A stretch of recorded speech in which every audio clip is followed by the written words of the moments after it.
Presiden Prabowo Subianto menyebut hubungan Gerindra dan PDIP bakal kakak beradik. Apa makna tersirat di balik pernyataan tersebut? Kita akan membahasnya lebih dalam bersama sejumlah narasumber yang sudah terhubung secara virtual melalui sambungan daring. Sudah ada Direktur Eksekutif Parameter Politik Indonesia, Mas Adi Prayitno. Mas Adi, sehat? Sehat, Mas. Oke, kemudian juga ada politikus Partai Gerindra, Bang Hendarsam Marantoko. Bang Hendar, sehat?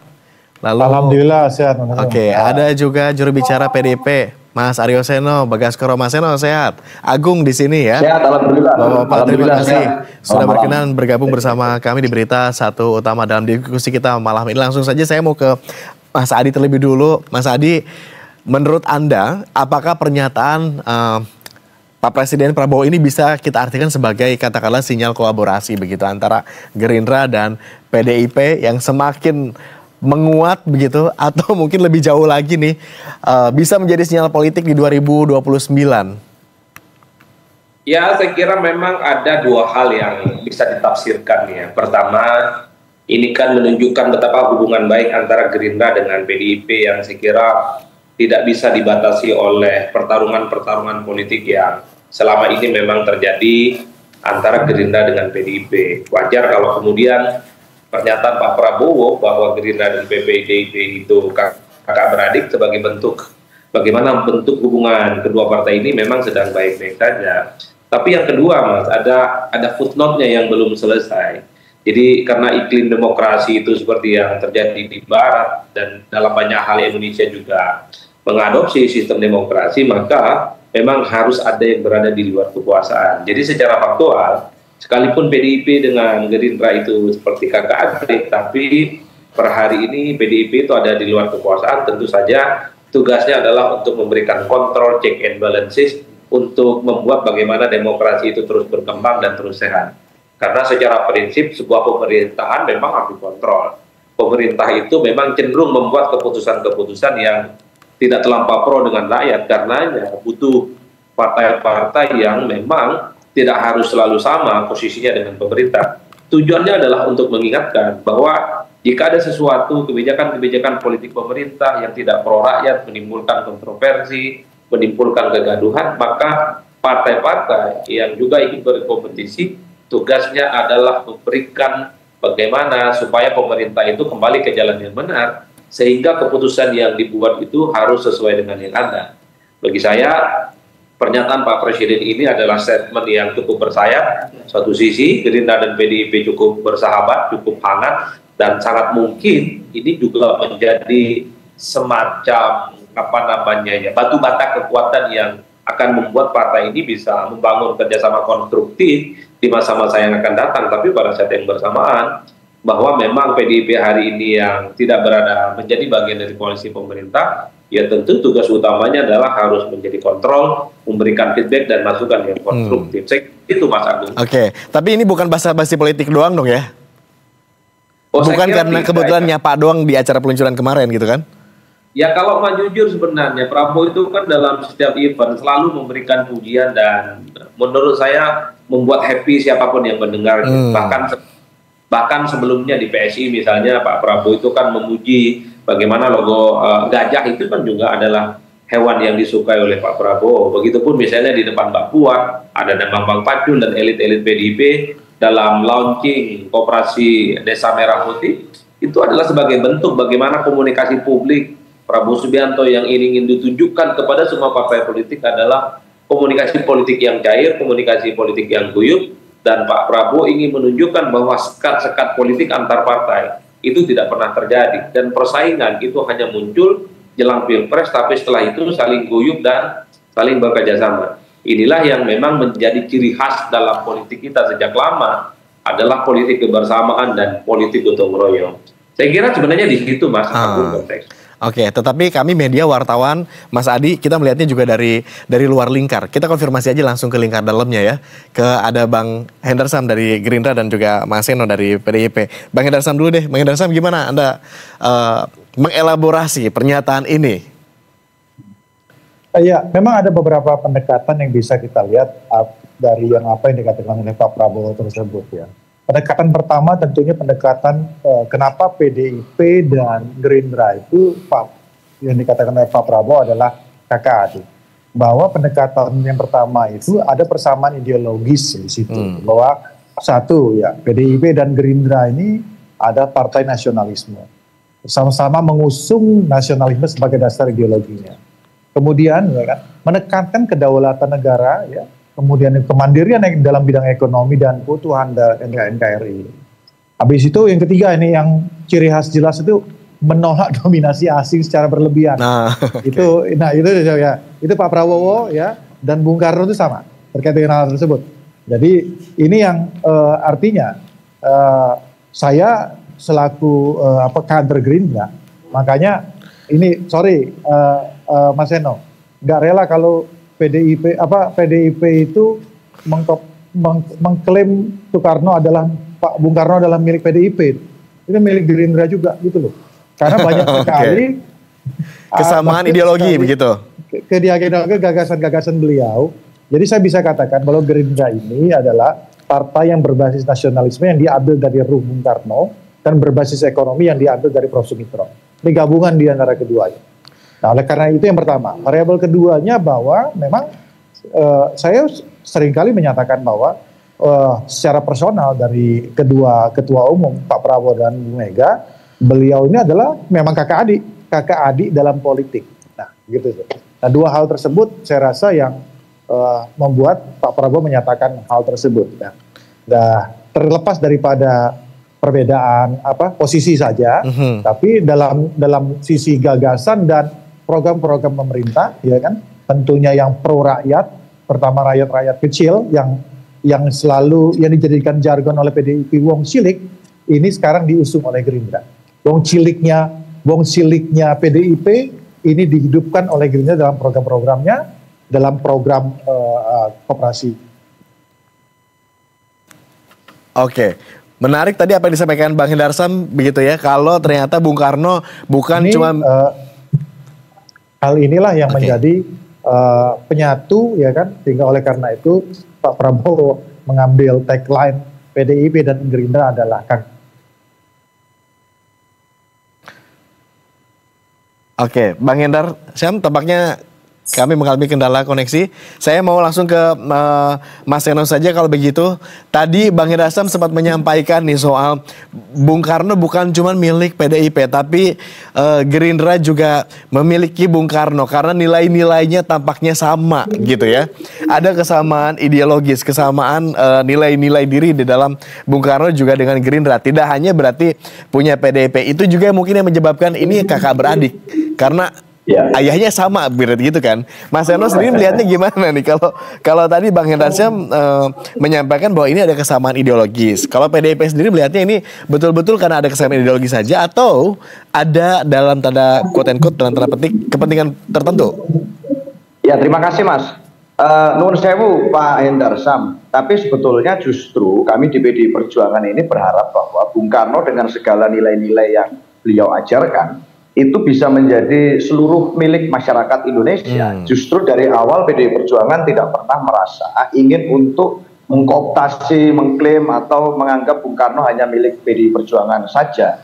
Tetapi yang kami inginkan terjadi adalah semuanya betul-betul mengilhami apa yang diajarkan Bung Karno dan secara konsekuen melakukan apa yang menjadi ajaran ideologis Bung Karno. Jadi sepenuh-penuhnya, bukan hanya simbolnya, bukan hanya quote-quote atau kata mutiaranya, tapi memang keseluruhan sikap dan tindakan politik itu bisa mendalami apa yang kemudian diajarkan oleh Bung Karno. Itu sudah jadi sikap dan garis tegas prinsip PDI Perjuangan sejak awal. Jadi memang kalau Pak Prabowo mengatakan demikian, ya kami malah bersyukur. Alhamdulillah, puji Tuhan gitu ya. Artinya banyak tokoh-tokoh bangsa ini yang kemudian ingin untuk membumikan, menginternalisasi dan menyebarkan ajaran Bung Karno ke segala penjuru. Itu malah suatu blessing bagi kami di PDI Perjuangan. Itu yang pertama. Kenapa? Karena kami pernah mengalami fase desoekarnoisasi yang luar biasa. Era di mana PDI Perjuangan awalnya belum bernama PDI Perjuangan itu menghadapi situasi yang tidak mudah, di mana bahkan simbol-simbol Bung Karno sekalipun itu sulit untuk didistribusikan di tengah masyarakat. Maka di era saat ini saya rasa menjadi penting untuk jas merah tidak meninggalkan sejarah, dan apa yang disampaikan Presiden Prabowo itu adalah suatu penegasan yang sangat melegakan bagi kami semua. Itu yang pertama, Mas. Yang kedua, saya rasa memang prinsip adik kakak ini kan sudah berulang kali, saya rasa tadi sebelum syuting kita mulai pun saya ngobrol dengan Pak Hendar Sam. Rasanya kita ngobrolin soal ini itu sudah berbulan-bulan gitu ya, dan berkali-kali di dalam line up ini gitu. Tapi karena memang penegasan ini perlu gitu, bahwa kedekatan PDI Perjuangan dengan Gerindra, lalu secara lebih spesifik kemudian Pak Prabowo dengan Ketua Umum kami Ibu Megawati Soekarno Putri, itu memang dinamikanya sudah sangat panjang. Bahkan pasca, kalau secara usia biologis gitu ya, memang PDI Perjuangan lebih tua daripada Gerindra. Tetapi pasca reformasi pada saat pemilu pertama itu di dalam pemilihan presiden, Ibu Mega dan Pak Prabowo membangun suatu kerjasama politik yang dinamakan kerjasama Mega Pro pada waktu itu. Kami berada di satu kubu kontestasi yang sama pernah, ya kan? Kemudian berbeda pandangan politik di dalam kubu yang berbeda juga pernah gitu. Jadi ini bukan sesuatu hal yang baru, tetapi melainkan malah mempererat bagaimana ada kedekatan dan kesamaan sejarah yang begitu panjang antara Ibu Mega dan Pak Prabowo, di saat yang sama juga PDI Perjuangan dengan Gerindra di posisi yang saling menghormati. Kami bisa saja berada di dalam atau di luar, itu pernah kami alami.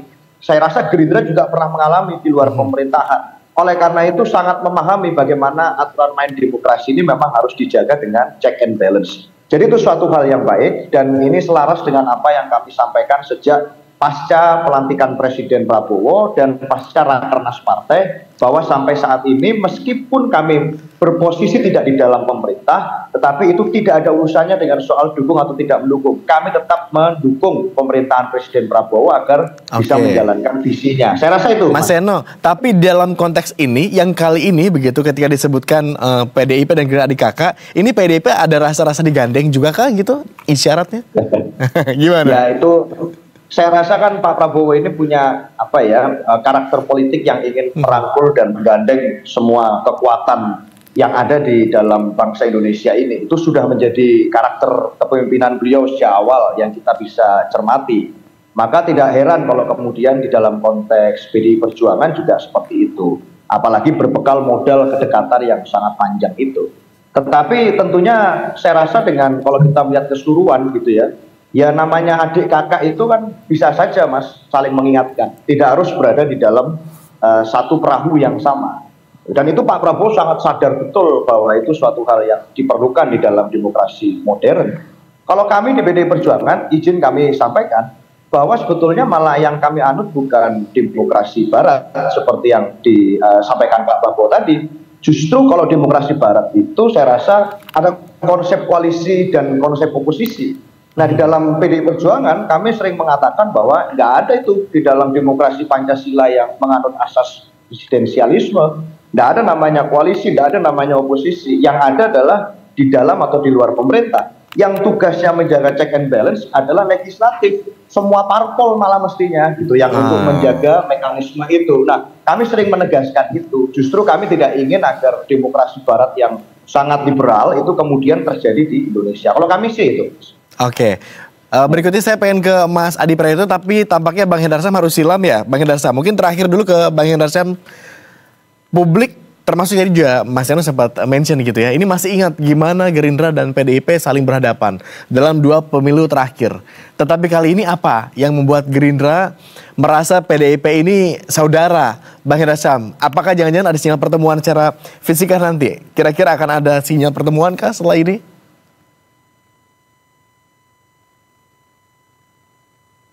Bang Hendar Sam?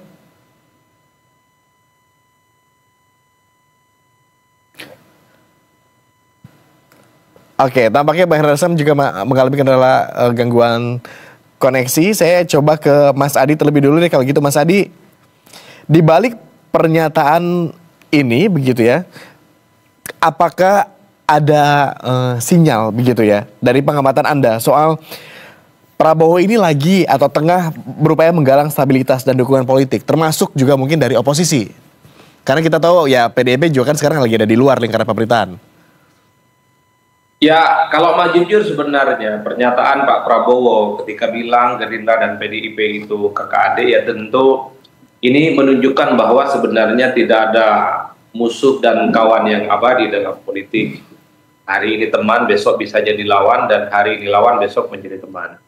Jadi dalam sistem presidensialisme multipartai ekstrim seperti di Indonesia, memang tidak ada rivalitas itu yang sifatnya permanen.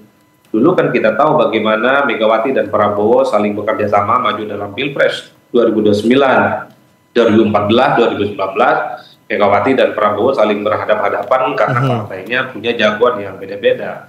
Jadi dalam konteks inilah kemudian Gerindra dan PDIP sekalipun ada kerjasama politik dan suatu waktu juga saling berkompetisi, ini menunjukkan betapa hubungan politik mereka itu ya sangat tergantung bagaimana kondisi politik dan suasana batin yang berkembang dalam konteks politik nasional. Oleh karena itu, sekalipun hari ini misalnya PDIP bukan koalisi utama dari Pak Prabowo, tapi bukan tidak mungkin di masa-masa yang akan datang, di 2029 atau mungkin di 2034, PDIP dan Gerindra akan saling bekerja sama dalam konteks kepentingan politik, baik di Pileg, baik di Pilpres, ataupun di Pilkada. Jadi ini menegaskan bahwa kalau kita membaca anatomi kekuatan politik kita secara umum, memang di kita itu tidak ada yang sifatnya konfliktasi yang terkait dengan politik secara ekstrim. Ada kecenderungan partai-partai politik kita itu cair dan persaingan itu hanya terjadi jelang Pilpres, tapi pasca Pilpres partai-partai ini cenderung menurunkan tensi persaingan dan yang utama adalah saling kerjasama dan kemudian saling berangkulan satu sama yang lain.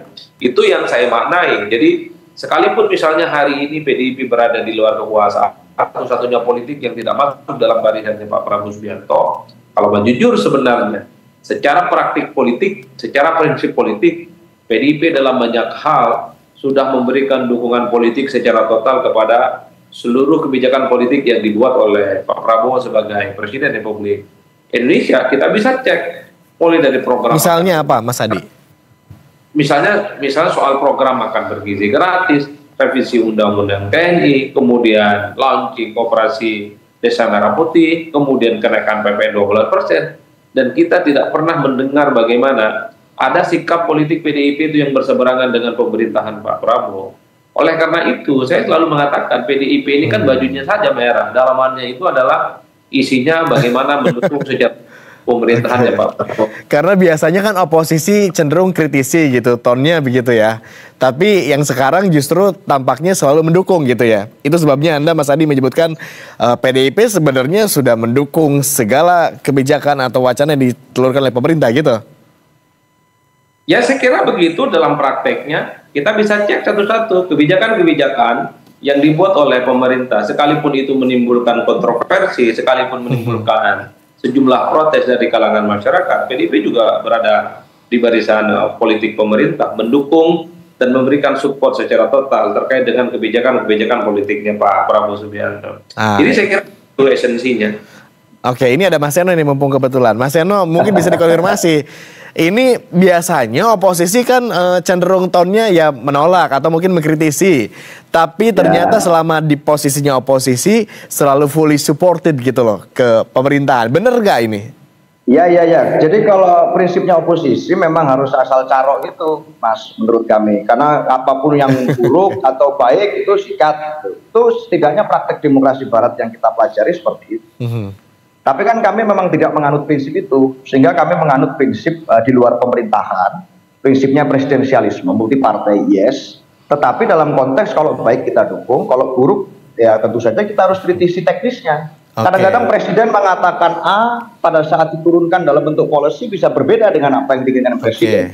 Dan itu yang kita kritisi, jangan salah. Beberapa bulan terakhir justru banyak sekali di dalam rapat dengar pendapat di DPR melalui fungsi legislatif kami, itu legislator PDI Perjuangan sangat kritis tuh dalam menyampaikan pandangan-pandangannya terkait program pemerintahan Presiden Prabowo. Contoh, penulisan ulang sejarah. Berapa kali di dalam rapat dengar pendapat dengan DPR itu, anggota fraksi PDI Perjuangan menyampaikan kritik yang sangat keras. Bahkan ada yang sampai menangis gitu ya saat menyampaikan tentang penulisan ulang sejarah yang diinisiasi oleh Kementerian Kebudayaannya Pak Fadlizon. Lalu soal ojol misalnya, bagaimana ada anggota fraksi PDI Perjuangan Bang Adian Apitupulu yang begitu berada di depan dalam mengkritisi kebijakan Kementerian Perhubungan. Lalu soal berbagai kebijakan lain, bagaimana soal putusan MK misalnya, yang itu memang final and binding, tapi sudah disampaikan bahwa ini akan berpotensi untuk menjadi inkonstitusional apabila pemilu tidak dilakukan selama 5 tahun sekali. Lalu soal tarif Trump misalnya, itu Pak Said Abdullah, Ketua Banggar DPR RI dari PDI Perjuangan, menyampaikan bahwa ini kalau tidak hati-hati akan berpotensi menjadi pembebanan, bukan akan menjadi suatu kebijakan yang membangun mutual benefit. Jadi buat kami malah kalau di dalam kebijakan-kebijakan yang sekiranya perlu dikritisi, PDI Perjuangan itu tidak ada beban untuk menyampaikan kepada Pak Prabowo. Satu, kami berada di luar pemerintah. Dua, kami punya modal kedekatan dengan Gerindra, dan Bu Mega punya modal historis dengan Pak Prabowo. Sehingga buat kami tidak ada masalah untuk menyampaikan itu secara lepas. Persoalan itu akan diakomodir menjadi kebijakan atau tidak, ada proses politik lain. Apalagi kalau dalam konteks kursi anggota DPR di Senayan, itu mayoritasnya adalah kerjasama politik partai yang ada di dalam pemerintahan, bukan kami gitu. Kami di luar itu cuman nggak seimbang ini posisinya dengan yang berada di dalam pemerintahan. Tetapi sikap kritis itu kami tunjukkan dan bisa di-track betul kok rekam jejak digitalnya di mana-mana. Saya rasa itu. Oke. Ya. Tetapi mungkin ini kalau kita menyambungkan dengan pernyataan Presiden di beberapa waktu lalu, termasuk yang pokok diskusi kita pada hari ini begitu ya. Kira-kira pernyataan Presiden akan membuat PDIP kemudian membuka tangankah dan merangkul pemerintahan atau seperti apa? Mas Eno, gimana nih menanggapinya?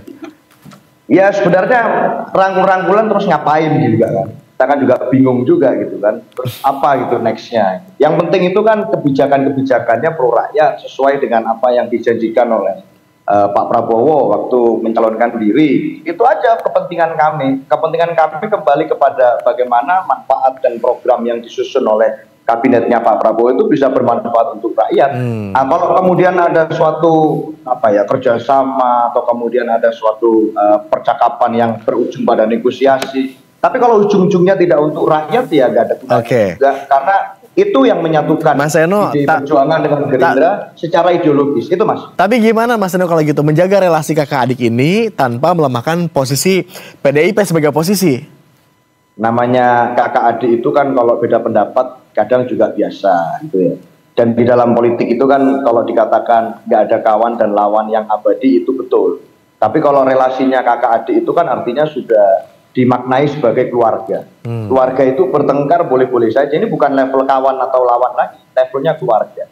Bertengkar boleh, berbeda pendapat, berselisih paham itu hal yang biasa, sangat biasa di keluarga manapun, di kakak adik siapapun itu biasa saja. Tapi itu mencerminkan bahwa hubungannya istimewa.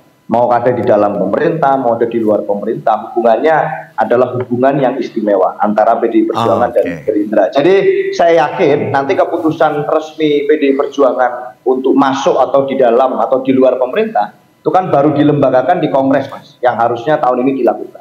Nah, apapun hasil keputusannya, saya yakin Pak Prabowo pasti akan menghormati keputusan kami. Saya rasa itu. Baik, terakhir mungkin singkat saja. Ini Mas Adi, apa manfaat dari relasi kakak adik dua partai besar ini untuk rakyat? Apakah nanti akan berdampak pada kebijakan yang adil dan berpihak? Atau ini malah bisa memperkuat oligarki politik? Mas Adi? Ya, saya kira ini menunjukkan kedalaman hubungan politik antara Gerindra dan PDIP, antara Prabowo Subianto dengan Megawati Soekarno Putri. Tentu kedalaman hubungan ini tidak bisa diukur misalnya dari seberapa sering kompetisi yang dilakukan antara kedua elit ini. Tapi secara prinsip bahwa apapun yang terjadi setelah pertarungan selesai, setelah pemilu usai, maka hubungan keduanya akan baik-baik saja. Dan bahkan bukan tidak mungkin di masa-masa yang akan datang, di 2029, kedua partai ini akan saling bekerja sama. Itu yang saya baca sebenarnya. Oke, ini sedikit di luar konteks. Kalau kakak beradik, kata Mas Adi, siapa kakaknya, siapa adiknya? Mas Adi? Ya. Kalau ini kakak adik, siapa kakaknya, siapa adiknya? Kata Mas Adi. Itu tergantung kesepakatan politik, tapi memang tergantung kesepakatan politik. Mas Eno mau jadi adik atau mau jadi kakak nih PDIP? Nah, kalau dari usia biologis kan kakaknya PDI Perjuangan. Kakaknya PDIP Perjuangan. Oke. Baik, terima kasih Mas Eno, terima kasih Mas Adi. Kita lihat nanti hubungan kakak beradik ini bisa berlanjutkah di 2029 kah? Lalu mungkin nanti akan terjawab ya, siapa kakaknya, siapa adiknya. Selamat kembali beraktivitas Mas Eno, selamat kembali beraktivitas juga Mas Adi. Makasih Mas. Mas Adi makasih. Makasih Seno, Mas Agung.